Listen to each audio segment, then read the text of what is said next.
नमस्कार दोस्तों, स्वागत है आपका मेरे चैनल कॉमिक्स लाइफ में।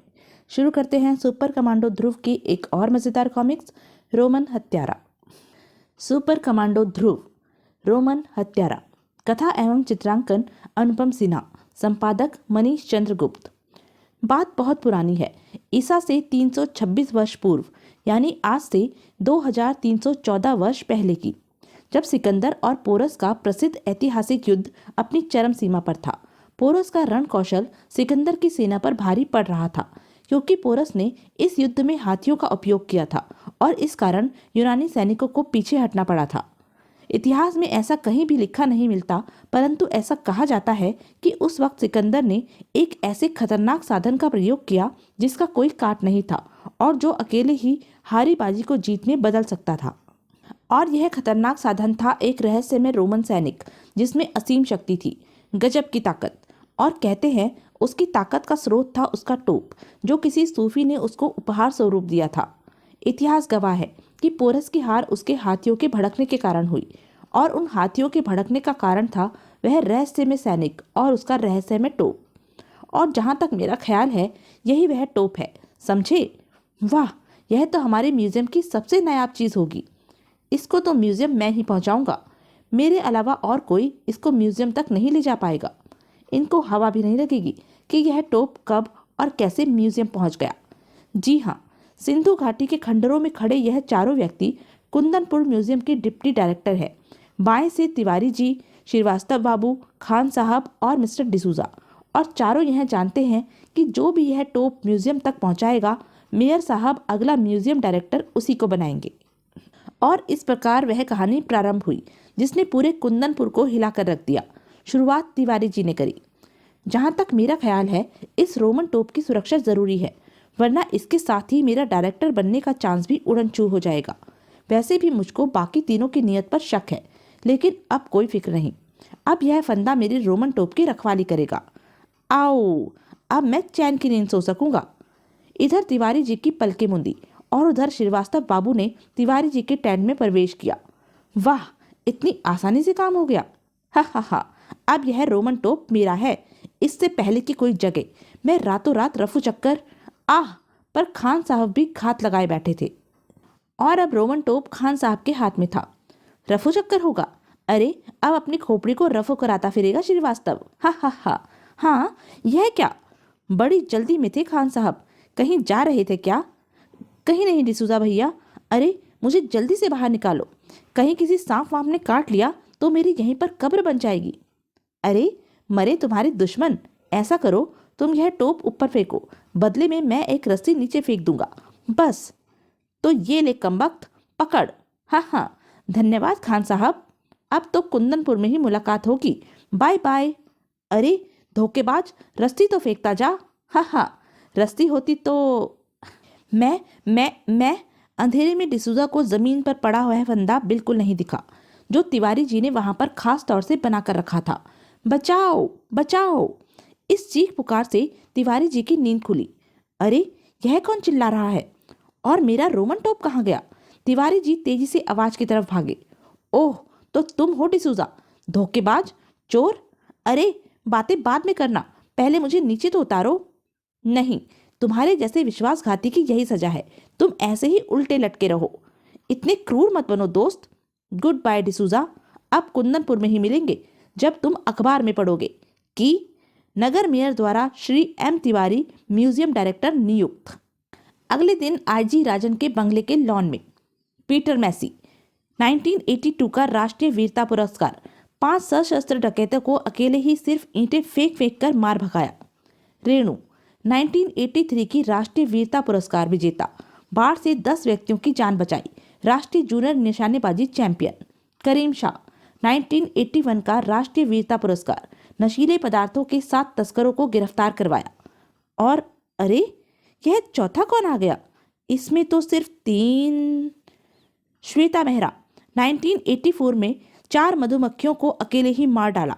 और ठहर तो बंदरिया, अभी बताता हूँ। मम्मी बचाओ, हा हा हा, डरपोक कहीं की। हाँ कमांडो, पीटर, रेणु और करीम, तुम तीनों की ट्रेनिंग कल से शुरू होगी। अब तुम तीनों गेस्ट हाउस जाकर आराम करो। Thank you captain. आओ बेटे, कहो कैसी है तुम्हारी कमांडो फोर्स? मेरी नहीं, आपकी पापा। इन सब की इजाज़त आपने ही तो दिलवाई है। वैसे कमांडो फोर्स अभी छोटी होने के बावजूद बिल्कुल मेरे मन लायक है। तीनों कैडेट ईमानदार, साहसी और अपराध के कट्टर विरोधी हैं। इनकी 6 महीनों की ट्रेनिंग के बाद मैं इनको देश के अलग अलग शहरों में भेजूंगा, जहां ये राष्ट्रीय कमांडो फोर्स की शाखाओं की स्थापना करेंगे और पुलिस को अपराध खत्म करने में पूरा सहयोग देंगे। यही सब सोचकर तो मैंने तुमको इन सब की इजाज़त दिलवाई है। मुझे पूरी उम्मीद है कि तुम्हारी कमांडो फोर्स मेरी उम्मीदों पर खरी उतरेगी। यह मेरा वादा है पापा, मैं आपके विश्वास को कभी ठेस नहीं लगने दूंगा। उसी वक्त कुंदनपुर के 3 अलग अलग हिस्सों में नफरत का सागर उफान भर रहा था। म्यूजियम डायरेक्टर तिवारी, और यह सब खान और डिसूजा के कारण हुआ। तिवारी कमीने, देख लूंगा तुझे और बाकी दोनों को भी। खान साहब ने भी कच्ची गोलियां नहीं खेली। अगर श्रीवास्तव और खान टांग ना अड़ाते तो तिवारी कभी डायरेक्टर न बन पाता। मैं किसी को नहीं छोड़ूंगा। और उसी रात जब घड़ी की सुइयां 1 बजने का इशारा कर रही थी, कुंदनपुर म्यूजियम में एक छाया व्यक्त थी। ये रही एक रोमन पोशाक, इससे इफेक्ट और जोरदार आएगा। और ये रहा मेरा प्यारा रोमन टोप। ही। 2 हाथ टोप उठाने के लिए पड़े, परंतु रोमन टोप छूते ही एक अलार्म बज उठा। यह क्या? पलक झपकते ही सतर्क म्यूजियम गार्ड कमरे की तरफ भागे। कमरा अंदर से बंद है, दरवाजा तोड़ दो। परंतु कमरे में घुसते ही वे एक क्षण के लिए हक्के बक्के रह गए। एक आश्चर्यजनक दृश्य उनकी आंखों के सामने था। रोमन सैनिक बने उस व्यक्ति ने इसका पूरा फायदा उठाया। आह, इतनी ताकत! यकीन नहीं होता। रोमन सैनिक ने म्यूजियम में तबाही मचा दी। म्यूजियम का मजबूत मुख्य द्वार भी रोमन सैनिक की ताकत के आगे बेबस था। वह सड़क पर आकर एक क्षण को रुका। सामने से एक कार आ रही थी। यह क्या है? यह तो मुझे रुकने का इशारा कर रहा है, पर रुकूंगा तो ये मुझको मार डालेगा। ड्राइवर का पैर एक्सीलेटर पर दबने लगा। स्पीडोमीटर की सुई उछलकर 90 पर थिरकने लगी, लेकिन फिर भी कार एक झटके से रुक गई। अगले ही पल कार का ड्राइवर उछलकर बाहर आ गिरा। कार एक झटके से आगे बढ़ी और अंधेरे में गुम हो गई। थोड़ी ही देर बाद पूरी सड़क पुलिस की गाड़ियों से भरी थी। सुबह, और म्यूजियम के डायरेक्टर श्री तिवारी का दावा है कि उस रोमन टोप को पहनने वाले में आश्चर्यजनक ताकत आ जाती है। ये अंधविश्वासी तो। अरे जाओ, अगर उससे भिड़ंत हो गई तो देखूंगी कि कौन बचाने आता है। तुम लटकती हुई आ जाना बंदरिया। मम्मी, भैया ने मुझे फिर बंदरिया कहा। ठीक कहा। दिन डूबा, शाम ढली और रात गहराने लगी। शहर की सबसे ऊंची इमारत चैपल की 25वीं मंजिल से चारों तरफ अंधेरे का ही साम्राज्य नजर आ रहा था। हाँ, मुझे तो हंसी आ रही है। देश के सबसे बड़े म्यूजियम के डायरेक्टर तिवारी जी पत्ते की तरह थर थर कांप रहे हैं। तुम नहीं जानते जैकब, उस टोप को पहनने से असीमित ताकत आ जाती है, और फिर उस रोमन सैनिक के लिए कोई काम असंभव नहीं रहता। शहर की सबसे ऊंची इमारत से अब हम आपको शहर के बाहर के सैनिक छावनी क्षेत्र में ले चलते हैं, जहां एक हवाई पट्टे पर खड़े कुछ लड़ाकू विमानों पर एक सैनिक पहरा दे रहा है। सब कुछ एकदम सामान्य और शांत है, परंतु एकदम से दृश्य बदल जाता है। एक भयावह आकृति ने अंधेरे से प्रकट होकर पहरेदार को दबोच लिया है।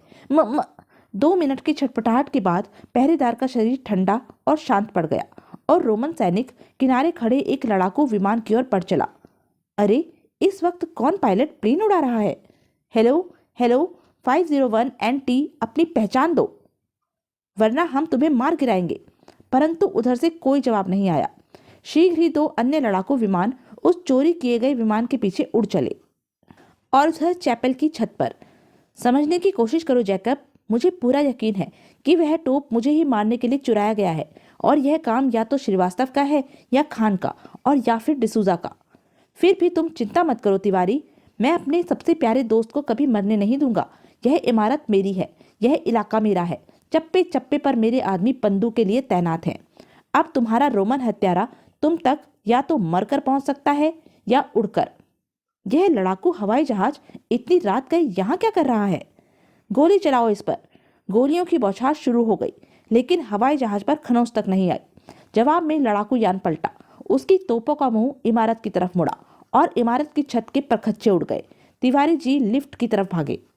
तोपें एक बार फिर गरजी और तिवारी के चिथड़े चारों तरफ बिखर गए। पीछा करने वाले लड़ाकू यान अब दूर नहीं थे। तुमने देखा राकेश? हाँ, अब और कोई चारा नहीं है। हमको इस विमान को नष्ट करना ही पड़ेगा। इसे समुद्र की तरफ खदेड़ो। वह खुद ही समुद्र की तरफ जा रहा है। चलो, इसने हमारा काम खुद ही आसान कर दिया, वरना इसके जलते हुए टुकड़े शहर में गिरते। दोनों लड़ाकू विमानों की तोपें लगभग एक साथ गरजी। निशाना सच्चा था। जलता हुआ विमान तेजी से पानी की तरफ गिरने लगा, लेकिन रात के अंधेरे में किसी ने भी रोमन सैनिक को सकुशल बाहर निकलते नहीं देखा। विमान के टुकड़े धीरे धीरे समुद्र तल की तरफ बढ़ने लगे और एक रहस्यमय आकृति समुद्र की सतह की तरफ। पीछा कर रहे दोनों विमानों ने एक चक्कर काटा और फिर वे भी तेजी से अंधेरे में गुम हो गए। हाँ, एक गया, दो बाकी। अगले दिन मैं अब भी कहता हूँ आईजी साहब कि वह रोमन हत्यारा मरा नहीं। वह ऐसे मामूली हादसे में मर ही नहीं सकता। मामूली? आप ऐसे एक्सीडेंट को मामूली कह रहे हैं? खैर मिस्टर डिसूजा, मैं कोई ठोस खबर मिलने तक आपको एक अंगरक्षक दे सकता हूँ। आप यही चाहते हैं ना? जी हाँ आईजी साहब, मैं जानता था कि आप मेरी जान खतरे में नहीं पड़ने देंगे। वैसे मेरा अंगरक्षक कौन होगा? उसका नाम है सुपर कमांडो ध्रुव। और थोड़ी देर बाद जब डिसूजा पुलिस हेडक्वार्टर से बाहर निकला तो उसके चेहरे पर निश्चिंतता तैर रही थी। आधे घंटे बाद उसकी कार शहर के बाहर भीड़ों के बीच बने एक केबिन की तरफ बढ़ रही थी। जब तक यह खतरा टल न जाए तब तक यह केबिन मेरा नया घर होगा। यहाँ पर मुझको कोई नहीं ढूंढ पाएगा। वाह, हा। डिसूजा तेजी से कार से उतरा और उसने केबिन का दरवाज़ा खोला। आइए डिसूजा साहब। कौन हो तुम? अंदर कैसे आए? मेरा नाम ध्रुव है, मिस्टर डिसूजा, सुपर कमांडो ध्रुव। आईजी साहब ने मुझको आपकी सुरक्षा के लिए नियुक्त किया है। तुमको? हाँ, तुम मेरी रक्षा करोगे? अरे, तुम्हारे जैसे बच्चे की रक्षा तो उल्टे मुझको करनी पड़ेगी। मैं आपकी शंकाओं का कारण समझ रहा हूँ मिस्टर डिसूजा, लेकिन आप निश्चिंत रहिए, वक्त आने पर मैं आपको धोखा नहीं दूंगा। छोटा मुंह और बड़ी बात। खैर, मैंने ऐसे ही वक्त के लिए यह रिवॉल्वर संभाल कर रखा था। बहुत खूब, पर इसकी ज़रूरत आपको नहीं पड़ेगी मेरे रहते। लेकिन एक बात तो बताइए, आपके अलावा श्रीवास्तव बाबू और खान साहब पुलिस के पास क्यों नहीं आए?